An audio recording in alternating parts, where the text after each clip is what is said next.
Selamat malam. Pada malam hari ini, kami dari kelompok 5 akan memberikan presentasi mengenai teori akuntansi dengan judul Capital Market Research. Pada malam hari ini, dari kelompok 5, yang akan mempresentasikan adalah Daniela Quinta Anastasia dengan nomor NIM 2020 1211 063. Lalu ada saya, Risnandia Norman Hidayat dengan nomor NIM 2020 1211 064, serta ada Nadia Akfa Nabila dengan nomor NIM 2020 1211 065. Pembacaan materi pada malam hari ini akan dimulai oleh Daniela Quinta Anastasia, dilanjutkan oleh Nadia kepada Daniela Quinta Anastasia. Waktu dan tempat, saya persilakan.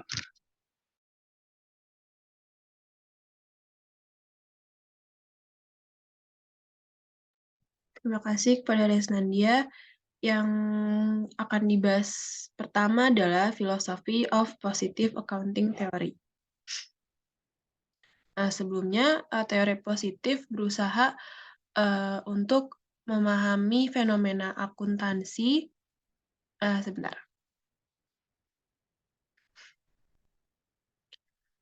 Teori positif berusaha untuk memahami fenomena akuntansi dengan mengamati banyak peristiwa empiris dan menggunakan hasil ini untuk membuat prediksi tentang pengamatan yang dan atau untuk memprediksi masa depan. Kejadian ini berbeda dari teori deskriptif, yang berfokus hanya pada peristiwa mendeskripsikan, dan dari teori normatif yang mengatur apa yang harus terjadi. Milton Friedman menyatakan tentang teori akuntansi positif dalam ekonomi, yaitu tujuan dari sebuah ilmu pengetahuan positif adalah perkembangan teori atau hipotesis yang valid dan prediksi yang bermakna tentang fenomena yang belum diobservasi. Konsisten dengan pandangan Watt Friedman dan Zimmerman yang menegaskan tujuan dari teori akuntansi positif adalah untuk menjelaskan dan memprediksi praktik akuntansi. Penjelasan ini berarti memberikan alasan praktek yang diamati. Misalnya, teori akuntansi positif terus menggunakan akuntansi biaya historis dan mengapa perusahaan-perusahaan tertentu beralih di antara sejumlah teknik praktek akuntansi, yang berarti bahwa teori ini memprediksi fenomena. Fenomena teramati tidak selalu fenomena masa depan. Mereka termasuk fenomena yang telah terjadi, tetapi berdasarkan bukti sistematis yang belum dikoleksi.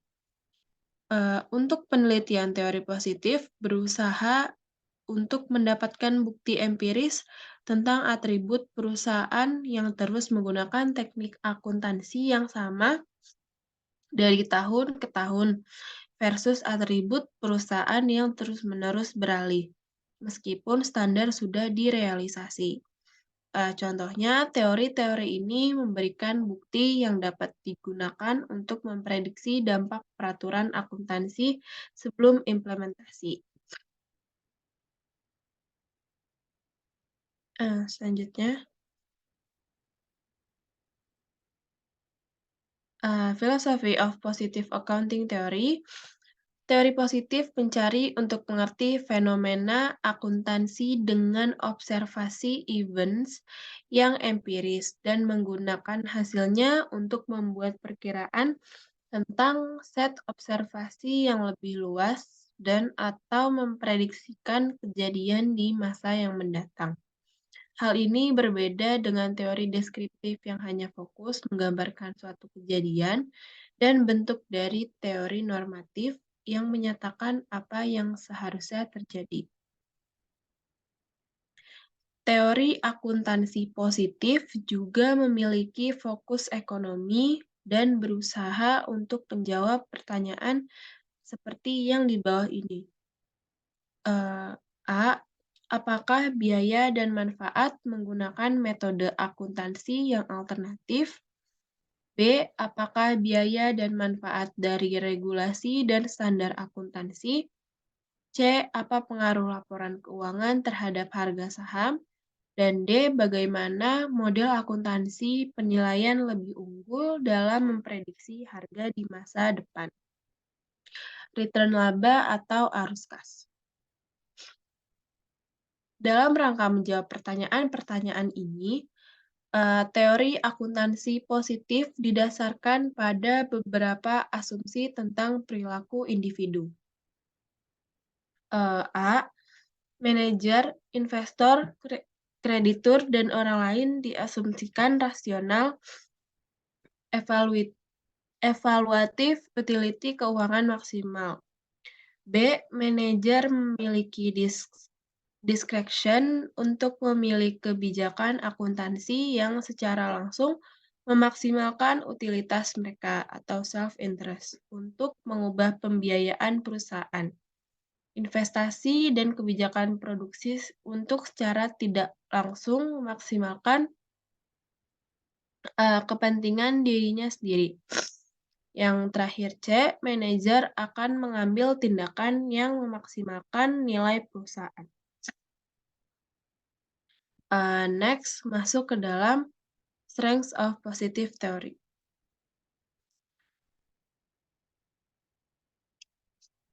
Strength of positive theory, Jensen berpendapat bahwa teori akuntansi normatif terdahulu menjadi teori positif akuntansi dalam rangka untuk bahan kebijakan akuntansi yang sesuai.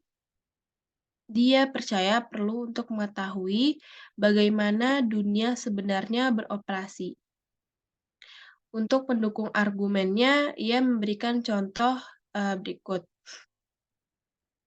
Menggunakan salah satu bentuk penyesuaian nilai pasar ke rekening untuk memperbaiki pengambilan keputusan. Akuntansi telah membenarkan efek level harga umum disesuaikan akuntansi atau GPLA pada nomor akuntansi. Tapi manajer tertarik dalam memaksimalkan nilai perusahaannya. Harus memperkirakan baik secara eksplisit maupun implisit bagaimana prosedur akuntansi tersebut akan mempengaruhi nilai perusahaan dan bagaimana GPLA mempengaruhi nilai perusahaan adalah masalah yang murni positif dalam arti bahwa istilah ini digunakan dalam ilmu sosial. Jensen selanjutnya mengatakan sebuah keinginan bagaimana cara mencapai tujuan teori positif.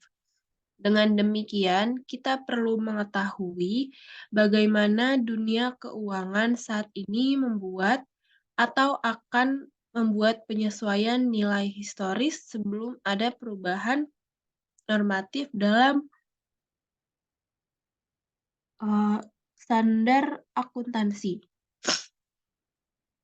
Ada ketidakpuasan juga terhadap standar perspektif salah satu kritik terhadap perubahan standar akuntansi, bahwa dalam praktik akuntansi dan praktik audit yang tidak seluruhnya didasarkan pada identifikasi, pengamatan empiris atau metode. Dari Watt dan Zimmerman menegaskan juga bahwa validnya suatu data dalam akuntansi memerlukan spesifikasi keduanya, yaitu tujuan dan fungsi objektif. Sebuah contoh positif dari fungsi objektif adalah spesifikasi tentang bagaimana pengukuran aset sebesar nilai wajarnya mempengaruhi distribusi kekayaan antara pemegang saham, kreditur, dan manajer, dan hal ini berlangsung lebih dari sekedar menetapkan tujuan normatif untuk mengubah akuntansi untuk mengukur nilai wajar.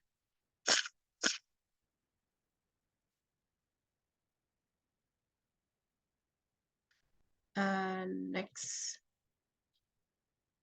Yang pertama itu ada dissatisfaction with prescriptive.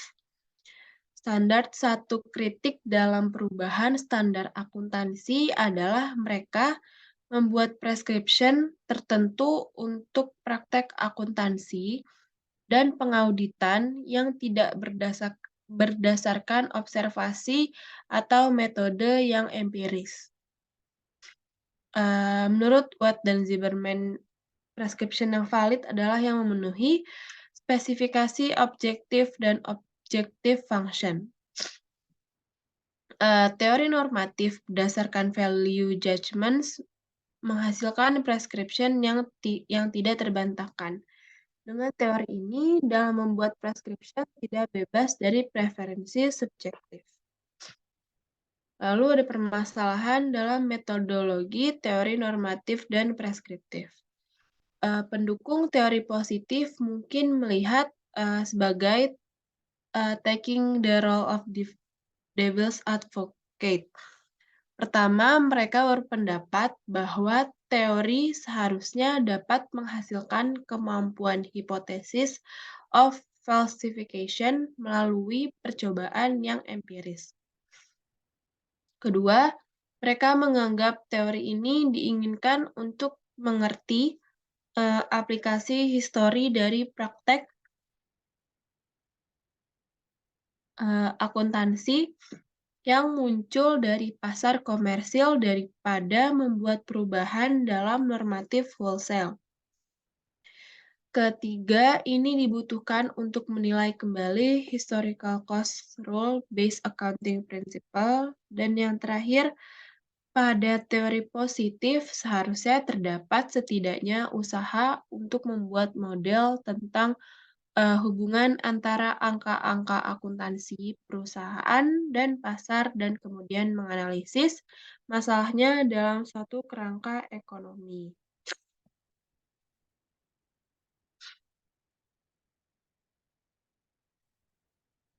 Sebuah teori normatif yang didasarkan pada pertimbangan nilai bagaimanapun menghasilkan resep irrefutable, bahkan jika dikembangkan teori akuntansi dengan logika, tidak menentukan tujuan atau fungsi objektif yang independen dari masalah. Dengan pendekatan normatif, validitas resep adalah irrefutable. Menurut Popper, tidak ada jumlah pengujian empiris, yaitu uji teori terhadap data dunia nyata dapat membuktikan teori yang harus benar.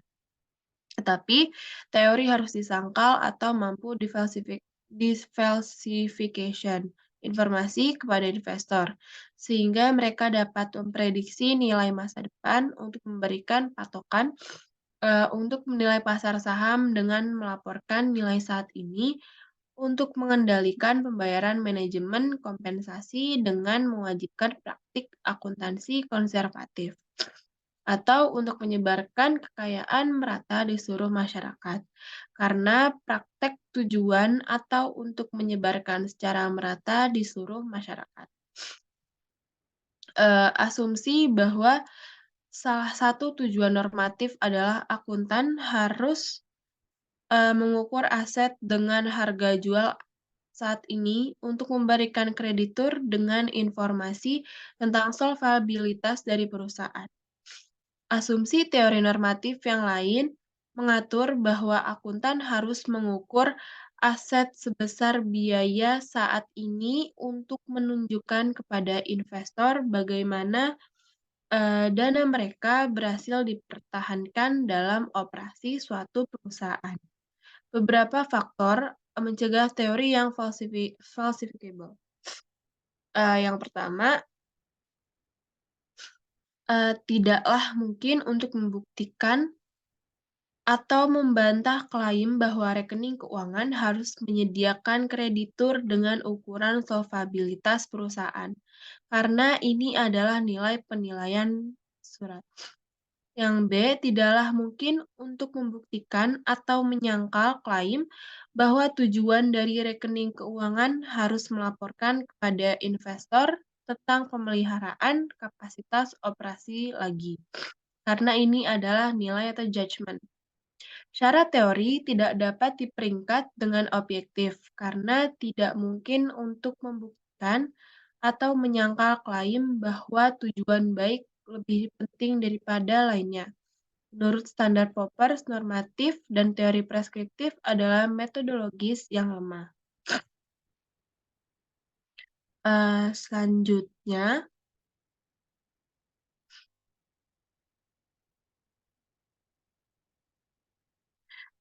ada masalah metodologis lebih lanjut dengan teori normatif dan preskriptif. Jika mereka difalsifikasi, pilihan fungsi objektif masih harus dijustifikasi. Jika untuk atribut teori akuntansi normatif suatu seperti tujuan sebagai peningkatan kualitas informasi dalam laporan akuntansi. Itu akan perlu untuk menunjukkan bahwa resep mereka tidak benar-benar melayani yang misalnya untuk pengguna termasuk regulator, serikat, debt holders, pemegang saham, dan manajemen.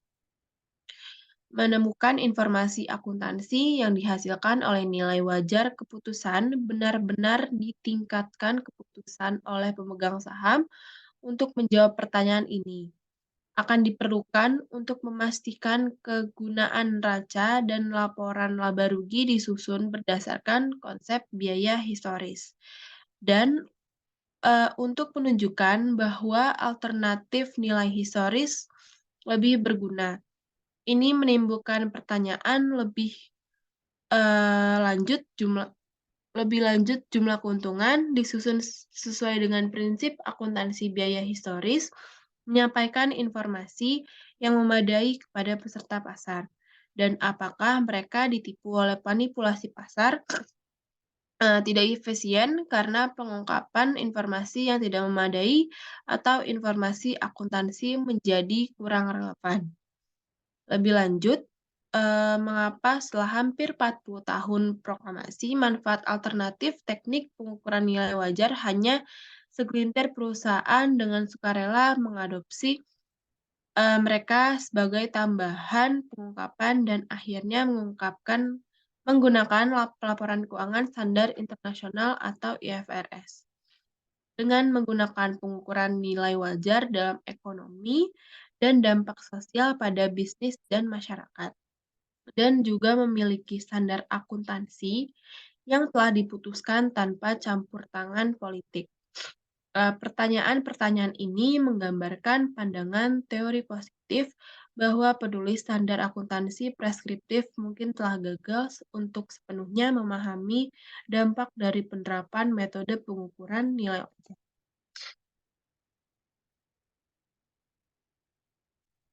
Selanjutnya, scope of positive accounting theory. Sebentar.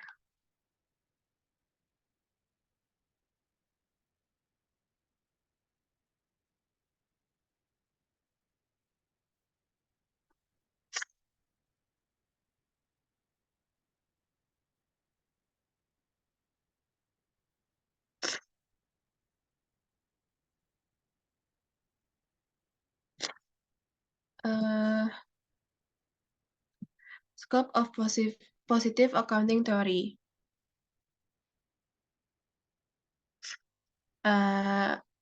Scope of positive accounting theory atau ruang lingkup teori akuntansi positif adalah pelajaran untuk melihat perkembangan teori akuntansi positif dalam 2 tahap.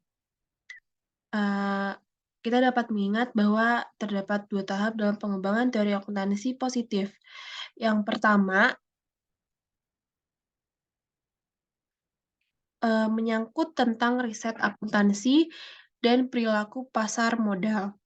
Literatur yang ada pada tahap ini tidak menjelaskan praktik akuntansi, namun menginvestigasi hubungan antara pengumuman informasi akuntansi dengan reaksi dari harga saham.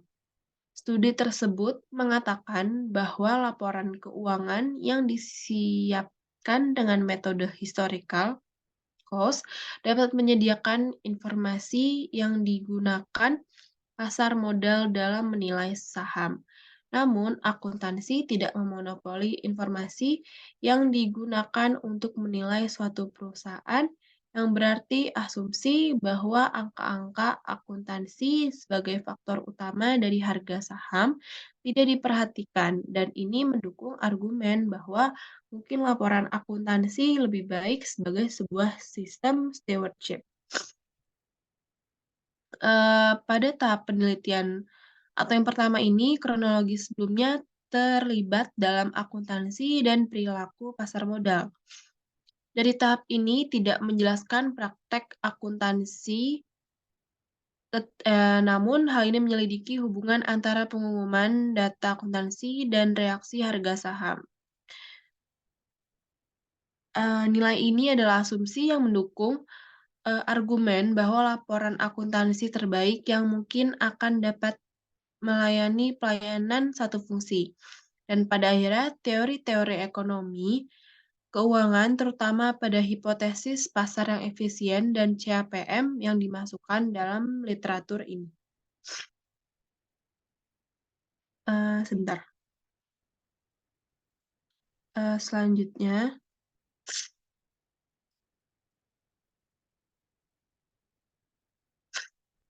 yaitu scope of positive accounting theory pada tahap kedua. Pada tahap kedua ini, berusaha untuk menjelaskan dan memprediksi praktik akuntansi dari perusahaan.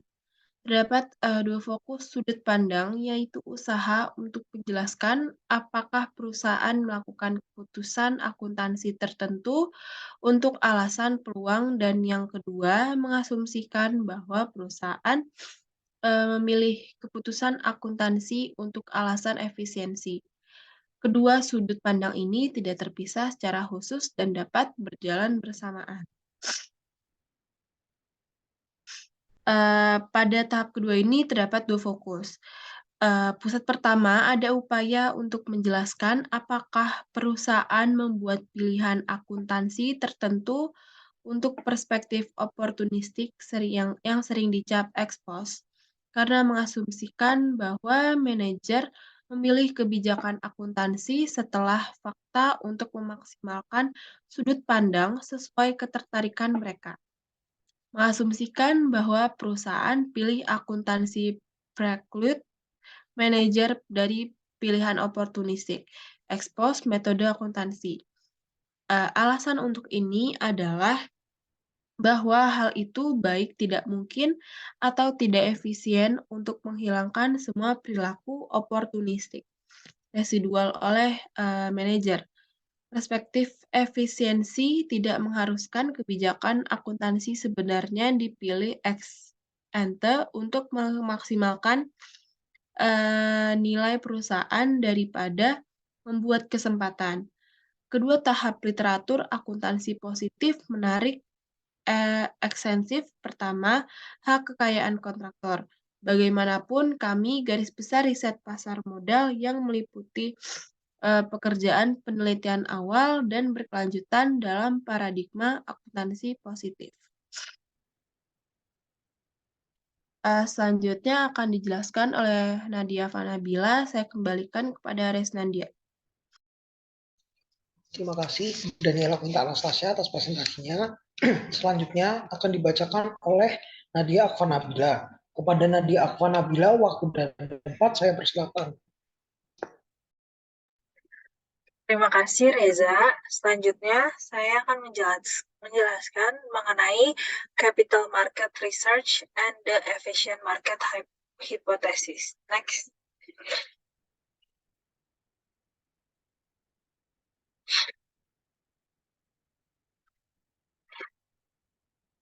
Terdapat dua jenis penelitian modal yang penting bagi teori akuntansi positif atau positive accounting theory, yaitu yang pertama, penelitian yang bertujuan untuk mempelajari dampak dari publikasi informasi akuntansi terhadap return dari saham. Yang kedua, penelitian yang mempelajari dampak dari perubahan kebijakan akuntansi perusahaan terhadap harga saham. di mana sebagian besar dari penelitian ini telah dilakukan dengan paradigma yang berlaku dalam ekonomi keuangan, atau yang disebut juga dengan hipotesis pasar efisien atau EMH. EMH mengacu pada harga mikroekonomi yang ditandai dengan permintaan dan penawaran di pasar tersebut, di mana di dalam pasar modal yang kompetitif, biaya marginal informasi akan sama pada pendapatan marginal. Next.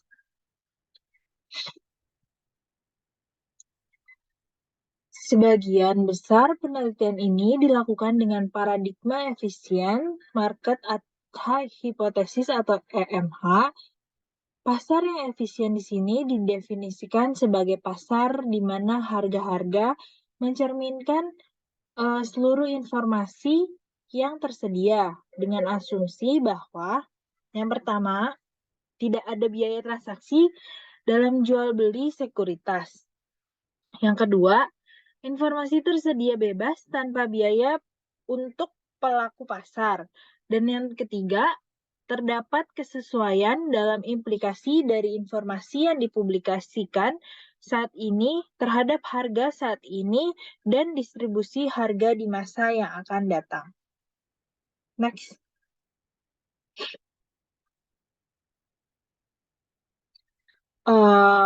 Dampak dari asumsi-asumsi tersebut adalah dalam pasar modal yang efisien, seluruh informasi benar-benar dicerminkan oleh harga saham yang dipublikasikan. Oleh karena itu, secara rata-rata kita tidak mungkin bisa mendapatkan keuntungan ekonomis dari jual beli informasi. Namun, seperti yang kita tahu asumsi ini tidak terpenuhi dalam pasar manapun, sehingga dibutuhkan klasifikasi pasar yang efisien untuk mengakomodasi serangkaian informasi yang berbeda-beda jenisnya. Next.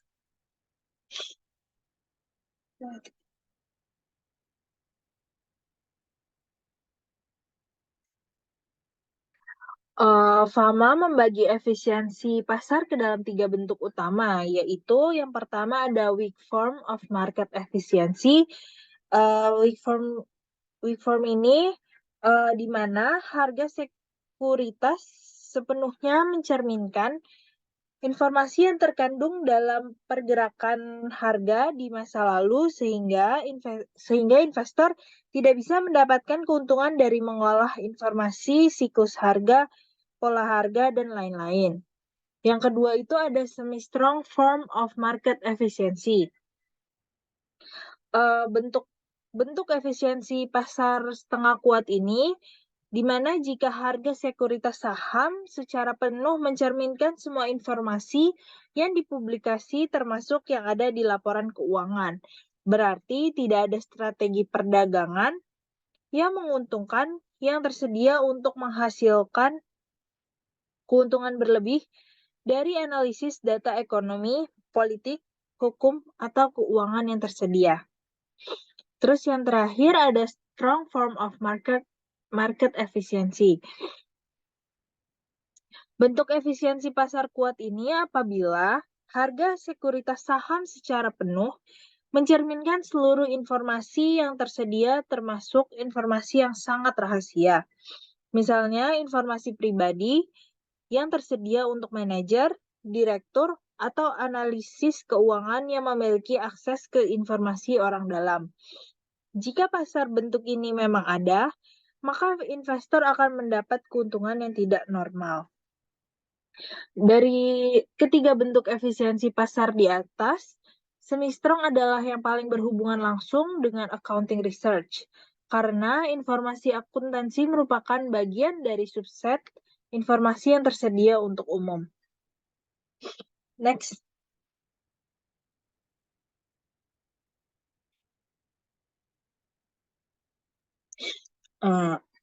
Tunggu.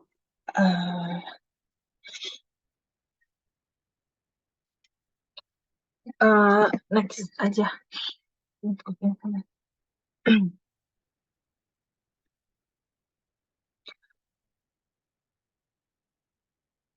Pasar efisiensi bukan berarti bahwa seluruh informasi keuangan telah disajikan secara benar atau secara tepat oleh si pengambil keputusan, melainkan menunjukkan bahwa manajer membuat keputusan manajemen yang terbaik atau bahwa investor dapat memprediksi peristiwa masa depan dengan tepat. Efisiensi pasar dalam konteks EMH memiliki arti bahwa harga sekuritas mencerminkan dampak agregat dari semua informasi yang relevan dan melakukannya dengan cara yang tidak bias dan cepat, di mana harga pasar sebagai permainan yang adil dan mendekati nilai fundamental. EMH merupakan teori tentang mekanisme penetapan harga pasar sekuritas, sedangkan penelitian pasar modal atau CMR merupakan penelitian empiris yang menggunakan metode statistik untuk menguji hipotesis untuk menguji perilaku pasar modal. Next.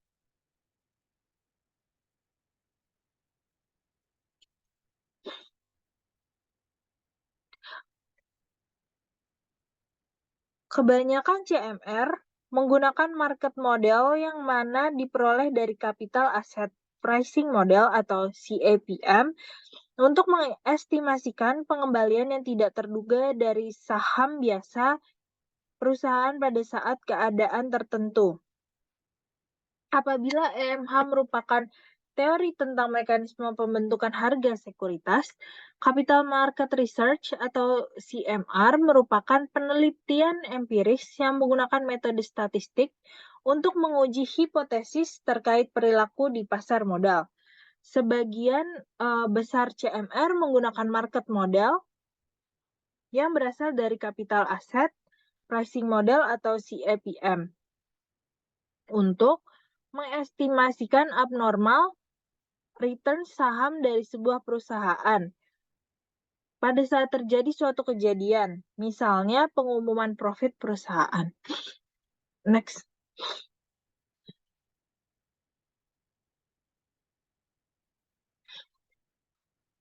Selanjutnya ada market model.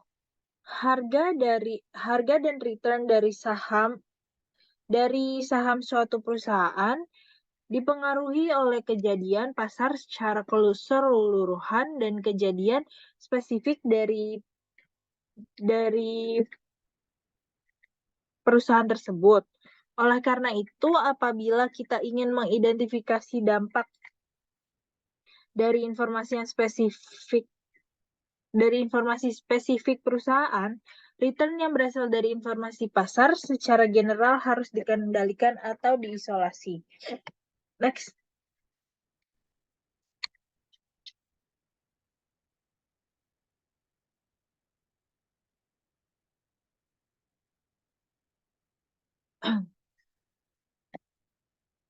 Apabila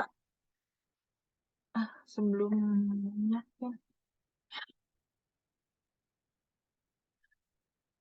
model pasar memiliki sejumlah asumsi yang harus diperjelas. Yang pertama, investor merupakan investor yang risk averse. Terus yang kedua, ada return terdistribusi secara normal dan investor memilih portofolio mereka berdasarkan return ini. Yang ketiga, investor memiliki ekspektasi yang homogen. Yang keempat, complete market atau semua pelaku pasar adalah price takers. Tidak ada biaya transaksi, tidak ada pajak, dan investor memiliki ekspektasi yang rasional. Next. Abnormal return yang dihasilkan dari market model menangkap bagian dari total return yang tidak berasal dari faktor-faktor yang mempengaruhi portofolio pasar secara keseluruhan, tetapi dari faktor-faktor yang spesifik mempengaruhi perusahaan. Oleh karena itu, abnormal returns dipelajari dalam capital market research ketika peneliti ingin mengetahui reaksi jangka pendek harga saham terhadap faktor-faktor akuntansi yang dihipotesis mempengaruhi faktor spesifik perusahaan. Next.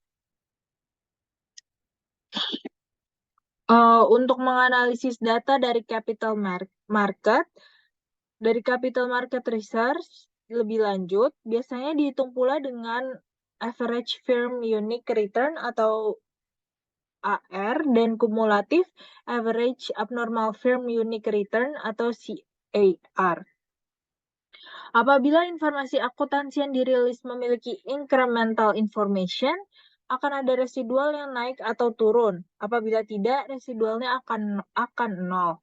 Apabila residualnya nol, berarti informasi akuntansi tidak memiliki information content atau pasar menggunakan informasi lain dan tidak menunggu rilisnya informasi laporan akuntansi untuk membuat keputusan pricing. Next. Selanjutnya, materi impact of accounting profits announcement on share prices. Next. Yang pertama ada direction. Ball and Brown menguji kegunaan historical cost dalam perhitungan profit untuk merencanakan keputusan investasi. Ball dan Brown memberikan pendapat bahwa peningkatan keuntungan yang tak terkira mempresentasikan informasi baru untuk pasar. Dengan menggunakan data di US dari 261 perusahaan pada periode 1946 sampai 1966 untuk memeriksa apakah ada pengaruh terhadap harga akibat unexpected profit announcement. Next. Pengumuman keuntungan pun diidentifikasikan sebagai favorable ketika profit yang dilaporkan lebih besar dan unfavorable ketika profit yang diumumkan lebih kecil dari prediksi. Untuk setiap grup, Ball and Brown pun menghitung CAR. CAR naik ketika profit tahun tersebut favorable dan jatuh ketika profitnya unfavorable. Hal tersebut merupakan bukti bahwa pasar memiliki kemampuan untuk memprediksi profit perusahaan dan melakukan penyesuaian terhadap harga saham. Hasil dari pengujian yang dilakukan Ball and Brown memiliki beberapa implikasi terhadap teori akuntansi keuangan.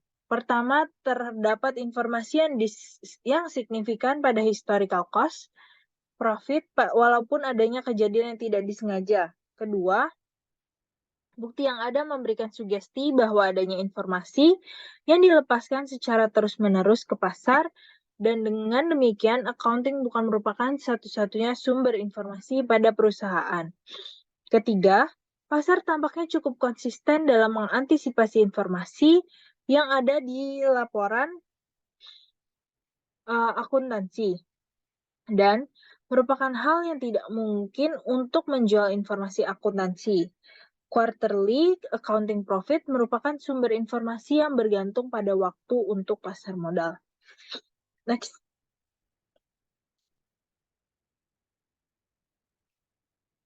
Selanjutnya ada magnitude. Ada studi yang menginvestigasi hubungan antara tingkat dari unexpected change in profits dengan abnormal returns.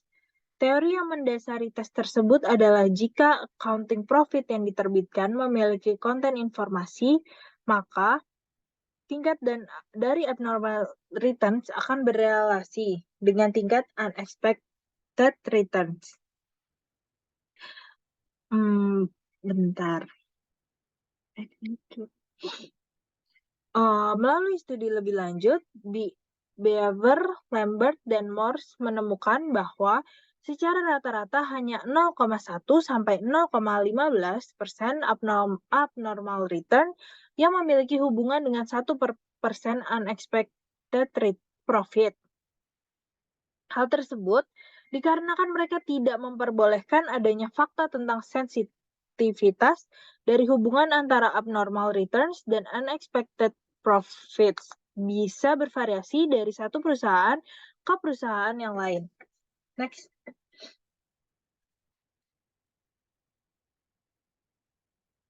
Selanjutnya ada information asymmetry and firm size. Informasi yang berisi pengumuman keuntungan tak terduga mungkin memiliki hubungan terbalik dengan tingkat perusahaan. Semakin kecil sebuah perusahaan, semakin banyak informasi yang terkandung dalam laporan akuntansi. Freeman memiliki argumen mengenai kemungkinan peningkatan search cost terkait dengan peningkatan kompleksitas dari perusahaan yang besar diimbangi dengan yang pertama, perusahaan besar menawarkan variasi yang besar pada informasi ketimbang perusahaan kecil. Yang kedua, perusahaan besar memiliki paparan dalam tingkat tinggi dengan membuat laporan keuangan secara konstan dan oleh aktivitas pencarian yang dilakukan analisis finansial. Next. Akhirnya, institusional investor lebih suka melakukan trade pada perusahaan besar yang berhutang pada likuiditas dan hambatan kontraktual. Penelitian empiris menunjukkan bahwa profit release memiliki informasi yang lebih besar dan berdampak pada perusahaan kecil. Grant juga memberikan kesimpulan bahwa tingkat perubahan harga sekuritas perusahaan memiliki asosiasi dengan profit announcement dan berhubungan terbalik dengan tingkat perusahaan. Next.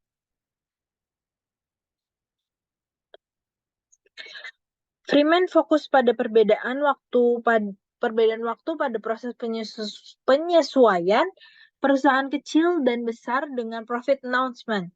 Ia menunjukkan bahwa yang pertama, harga sekuritas pada perusahaan besar menggambarkan informasi keuntungan lebih awal daripada perusahaan kecil. Yang kedua, tingkat antara abnormal return kumulatif sering pengumuman keuntungan lebih besar pada perusahaan kecil dibanding perusahaan besar. Next.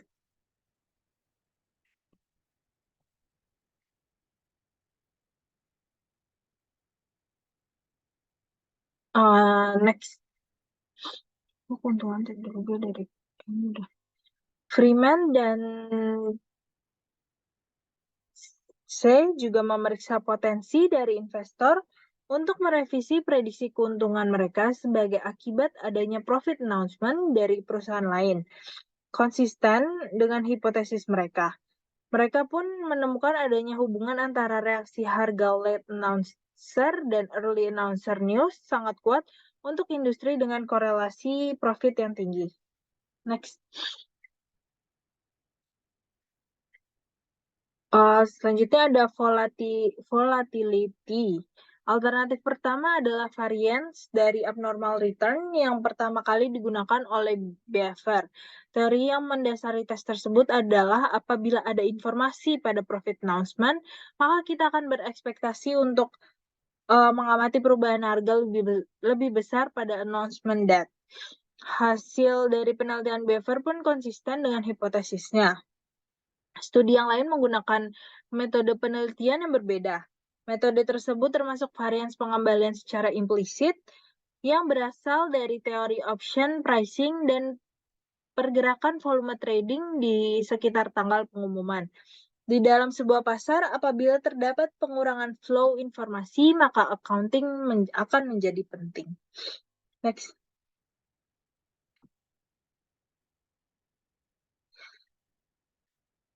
Selanjutnya ada Association Studies and Earnings Response Coefficient. Penerbitan laporan akuntansi tahunan tidak menggambarkan sumber informasi yang tepat waktu untuk pasar modal. Hasil pengamatan tersebut mengarahkan kepada pendekatan pasar modal lainnya. Studi ini mengukur dampak pengukuran akuntansi pada harga saham lebih dari 1 tahun. Pada dasarnya, tes tersebut mempunyai tujuan untuk menguji dampak variabel akuntansi dan informasi yang lebih luas yang direfleksikan pada pengembalian sekuritas untuk periode yang lebih panjang. Next.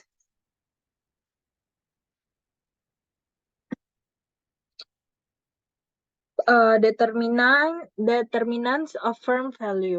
Brown mengaplikasikan versi sederhana model valuasi perusahaan yang dikembangkan Modigliani dan Miller untuk menggambarkan ARC sebagai timbal balik dari biaya modal perusahaan.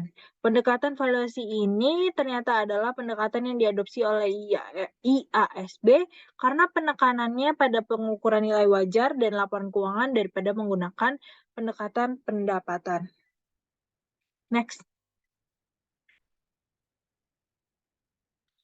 Ada faktor which can affect the ARC. Ada beberapa faktor ekonomi yang dapat mempengaruhi hubungan antara profit dan harga. Yang pertama ada risk and uncertainty.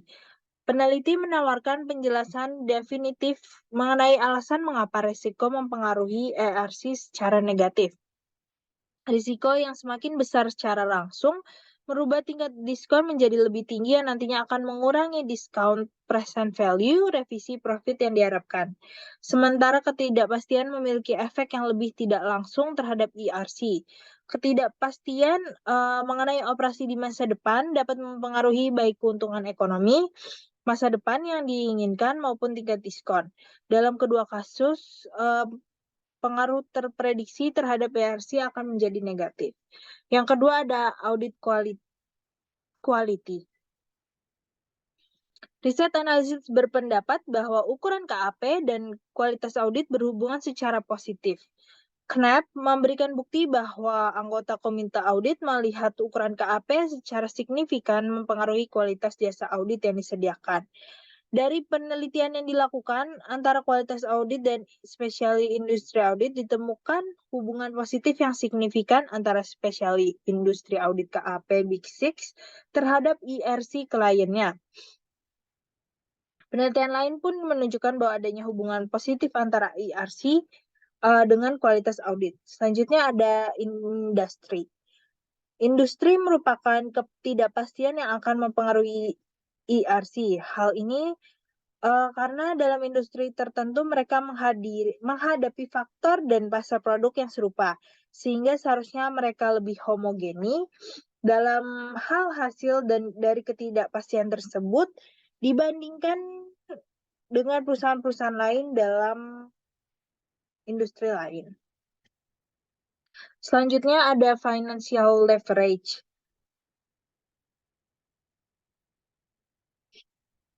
Financial leverage ini di mana Jeter dan Cheney menemukan hubungan negatif antara leverage dan ERC. Mereka juga menemukan hubungan yang kuat antara beta dengan ERC tidak signifikan setelah mengendalikan efek untuk leverage. Hal ini menandakan bahwa rasio hutang terhadap modal perusahaan menangkap beberapa perbedaan dalam risiko lebih baik daripada beta. Terus selanjutnya ada firm growth. Kesempatan pertumbuhan perusahaan direfleksikan dalam ERC yang lebih tinggi. Kesempatan tersebut termasuk proyek yang ada sekarang atau kesempatan untuk berinvestasi dalam proyek yang diharapkan akan menghasilkan tingkat pengembalian yang melebihi risk-adjusted rate of return. Selanjutnya ada permanent and temporary profits, di mana ini ERC selalu dihubungkan dengan teori keuangan yang menekankan pada arus kas terdiskon dan pengukuran akuntansi. Selanjutnya ada non-linear modeling, yaitu kritik terhadap riset ERC adalah penjelasan kekuatan profit untuk harga adalah rendah. Hubungan non-linear bergantung pada premis bahwa nilai absolut untuk keuntungan tidak diekspektasi berkorelasi negatif dengan profit persistence. Selanjutnya ada disaggregating profit. Disaggregating profit ini, LIPE pertama kali menguji informasi yang tersedia dalam disaggregated profit. Untuk menguji hal tersebut, ada 6 komponen profit, yaitu gross profit, general and administrative expense, depreciation expense, interest expense, income tax, dan item lain. Diselidiki dengan pengembalian diregresi terhadap perubahan yang tidak diinginkan dalam komponen tersebut. Selanjutnya ada cash flow. Hasil alternatif dari konten informasi antara cash flow versus profit adalah keduanya baik secara individual dan bertahap adalah penting. Yang kedua, keduanya secara individual adalah penting namun tidak secara bertahap penting. Yang ketiga, ada keduanya secara individual adalah penting namun profit secara bertahap lebih penting. Selanjutnya ada balance sheet and balance sheet components. Olson berpendapat bahwa balance sheet bersamaan dengan profit menyediakan porsi yang lebih besar terhadap penjelasan akan kekuatan dari harga. Profit yang sudah usang dan item-item balance sheet sepanjang alur disarankan oleh analis investasi dan penyesuaian terhadap kondisi makroekonomi juga meningkatkan penjelasan dasar terhadap kekuatan dari variabel akuntansi untuk harga. Selanjutnya ada metode yang terakhir itu ada methodological issue. Banyak studi yang memaparkan seperti yang untuk Williams dan Finley menyarankan untuk sependapat dengan hasil dari penelitian adalah bentuk suportif dari EMH. Dan bentuk akuntansi yang tidak penting terhadap penilaian yang membawa tujuan secara terpisah dari fakta yang ada bahwa EMH diasumsikan secara valid bersifat deskriptif. Kita sekarang ini masuk kepada konsiderasi literatur yang mencoba mendiskriminasikan antara hipotesa ini. Hipotesa-hipotesa ini pada pusat literatur dimasukkan sebagai hipotesa mekanis dan tak berefek. Dan penelitian ini berusaha untuk mendeterminasi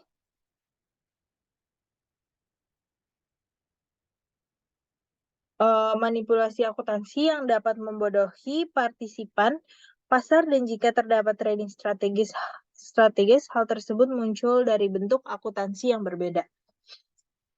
Next.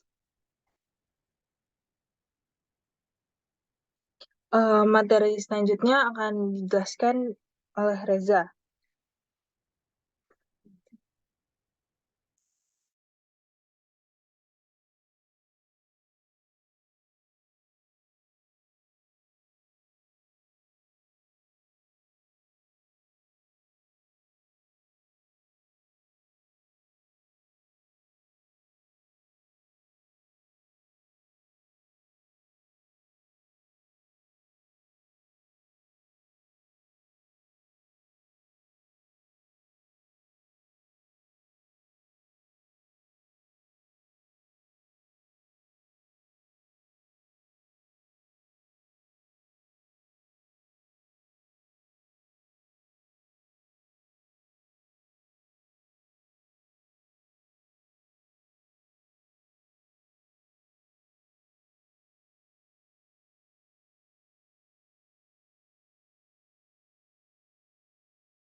Maaf, sebelumnya tadi terjadi kendala karena masalah sinyal.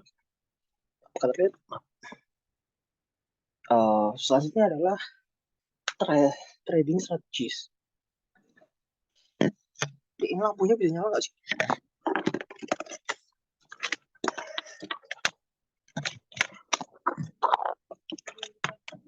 Tunggu sebentar.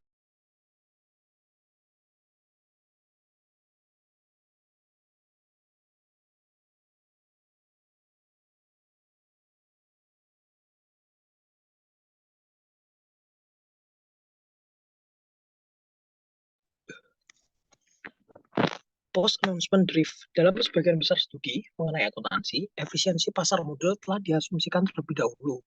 Namun, saat ini beberapa peneliti mempertanyakan asumsi ini dikarenakan dua buah penemuan, yaitu satu, adanya post-announcement drift, dan dua, adanya derivasi dan trading rule yang menyatakan bahwa abnormal return akan terus didapatkan melalui perdagangan saham setelah informasi akuntansi disebarluaskan ke publik.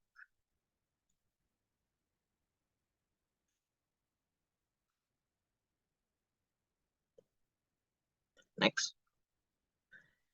Adanya abnormal returns yang didapatkan setelah pengumuman pendapatan menjadi sebuah anomali yang signifikan dikarenakan beberapa sebab. Pertama, yaitu jumlahnya yang cukup mencemaskan, misalnya abnormal return yang didapatkan dari perdagangan berdasarkan old earnings information melebihi jumlah return normal di pasar. Kedua, anomali ini terjadi cukup sering karena pengumuman pendapatan dilakukan tiap kuartal.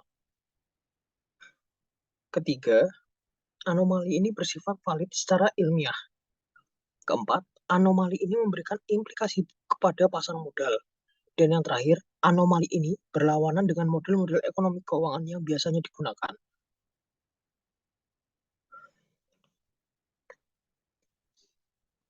Sloan 1996 dalam studinya membahas mengenai hubungan antara efisiensi pasar modal jangka panjang dengan accrual management serta perkiraan optimis para analis mengenai pertumbuhan profit.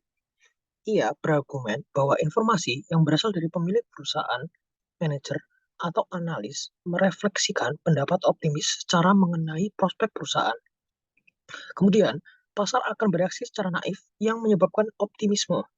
Itu berdampak pada nilai saham. Bukti-bukti yang ada menyatakan bahwa pasar seringkali gagal untuk mengenali manipulasi profit yang dilakukan perusahaan. Para peneliti juga menyatakan bahwa analis yang berafiliasi dengan investment banking firm akan memberikan perkiraan profit, rekomendasi saham, serta perkiraan pertumbuhan yang lebih optimis jika dibandingkan dengan para analis yang tidak memiliki afiliasi.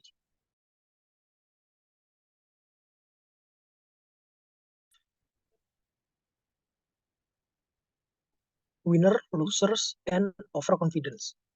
Efek winner atau loser ini adalah contoh dari anomali asosiasi jangka panjang. Saham yang memiliki return positif ekstrim atau winner, atau return negatif ekstrim atau loser, diperingatkan berdasarkan performa 3 tahun terakhir, kemudian ditempatkan pada portofolio.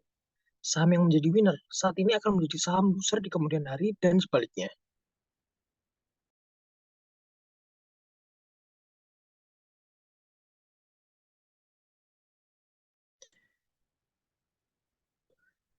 DeBone and Toller menyatakan bahwa return jangka panjang ini disebabkan karena para investor terkadang bersikap overconfidence. Sikap ini juga membuat investor terlalu mengandalkan informasi yang mereka dapatkan sendiri dibandingkan dengan informasi yang telah disebarluaskan ke publik. Investor juga lebih mengandalkan performa yang telah lalu tanpa mempertimbangkan bahwa performa itu bisa menimbulkan efek yang sebaliknya di kemudian hari. Reaksi pasar terhadap valuasi nilai yang terlalu tinggi ini menyediakan kesempatan untuk memperoleh abnormal return. Next. Ada dua hipotesis yang digunakan pada cosmetic accounting. Satu, pasar akan bereaksi secara mekanis atau perubahan nilai pas akuntansi walaupun itu menyebabkan perubahan aliran kas ataupun tidak. Cosmetic accounting. Mechanistic hipotesis, pasar akan mengabaikan perubahan nilai akuntansi jika perubahan tersebut tidak berdampak pada aliran kas perusahaan. No effect. Hipotesis pada no effect hipotesis. Abnormal return tidak akan diperoleh jika hanya terjadi cosmetic change. Namun, jika kebijakan akuntansi tersebut menimbulkan dampak pada aliran kas perusahaan, abnormal return akan bisa diperoleh pada tanggal pengumuman kebijakan tersebut. Sebaliknya, dalam mekanistik hipotesis, kita akan berharap untuk melihat abnormal return pada tanggal pengumuman adanya perubahan akuntansi. Baik perubahan itu hanya bersifat cosmetic accounting atau tidak.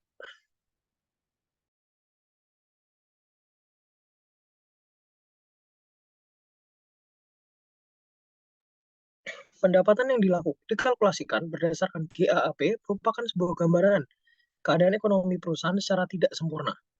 Hal ini disebabkan karena standar akuntansi yang berbeda-beda di setiap negara. Akuntan yang terpengaruh oleh subjektivitas dan interpretasi kultural dalam pengukuran, serta adanya manipulasi atau pengaturan laporan keuangan. Manajemen dapat melakukan pengaturan dengan dua cara, yaitu mengerahkan laporan keuangan untuk lebih mendekati nilai fundamentalnya, informational perspective, atau justru menjauhnya, opportunistic perspective.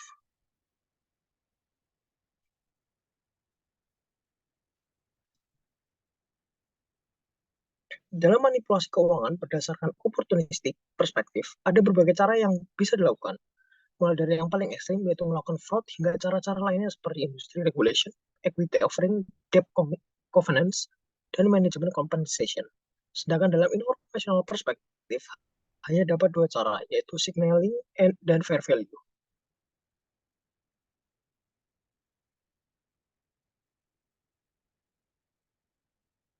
Detecting the quality and probability of accounting management. Bukti-bukti yang ada sebelumnya menyatakan bahwa perubahan akuntansi, walaupun hanya berupa cosmetic change, dapat berpengaruh pada nilai saham. Nilai saham memang akan menyesuaikan kembali terhadap nilai fundamentalnya. Namun, hal itu membutuhkan waktu yang cukup lama, sekitar 1 tahun atau lebih. Sebagai indikasi kualitas dan probabilitas adanya manajemen akuntansi, kita dapat menggunakan beberapa cara.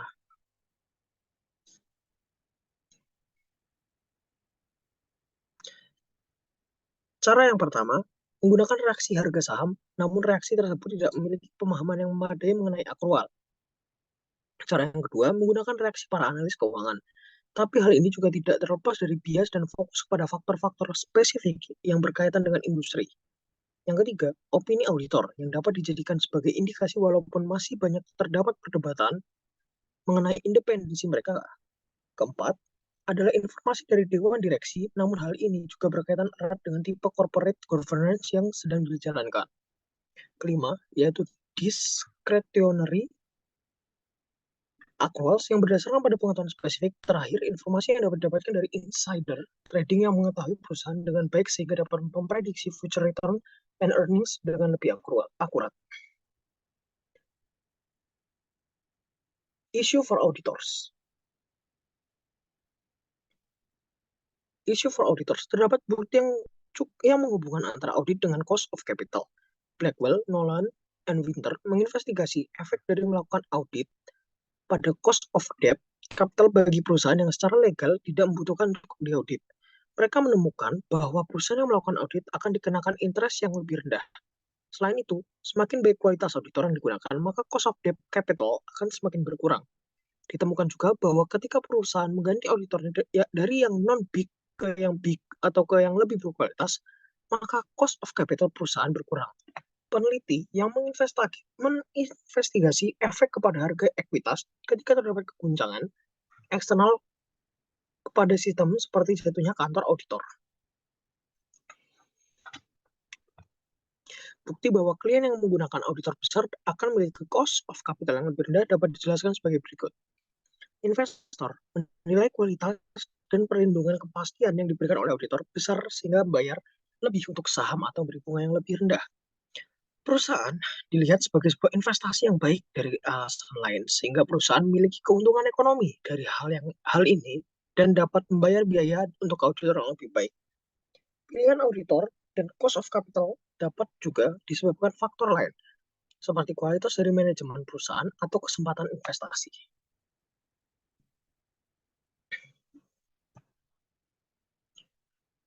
Terima kasih. Sekian presentasi dari kami. Sekiranya ada tambahan dari Nadia Affanabila ataupun dari Daniela Quinta Anastasia, saya persilahkan. Dari saya cukup. Dari saya juga sudah cukup. Baik, terima kasih Daniela Quinta Anastasia maupun Nadia Affanabila. Sekian presentasi dari kami. Jika ada salah kata maupun kekurangan, kami mohon maaf. Selamat malam. Dan terima kasih telah menonton. Terima kasih Nadia Affanabila. Terima kasih kepada Daniela Quinta Anastasia. Makasih Reza, makasih Quinta. Reza. Terima kasih. Dah ya.